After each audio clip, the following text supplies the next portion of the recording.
ہر صبح جلدی اٹھ کر اپنے کام کاج میں مشغول ہو جاؤ، سعادت پا جاؤ گے۔ ہمیشہ سچ بولو تاکہ تمہیں کبھی قسم کھانے کی ضرورت نہ پڑے۔ محبت سب سے کرو، لیکن اس سے اور بھی زیادہ کرو جس کے دل میں تمہارے لیے تم سے بھی زیادہ محبت ہے۔ بات تمیز سے اور اعتراض دلیل سے کرو، کیونکہ زبان تو حیوانوں کی بھی ہوتی ہے مگر وہ علم اور سلیقے سے محروم ہوتے ہیں۔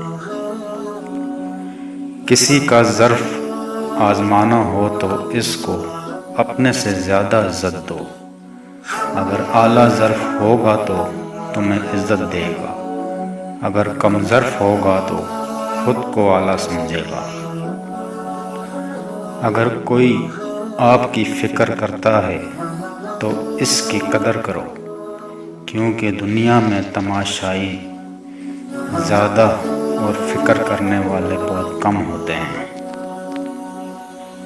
تین انسان تین چیزوں سے محروم رہیں گے: غصے والا، صحیح فیصلے سے، جھوٹا عزت سے اور جلد باز کامیاب سے۔ انسان کے جسم کا سب سے خوبصورت حصہ دل ہے، اگر یہی صاف نہ ہو تو چمکتا چہرہ کسی کام کا نہیں۔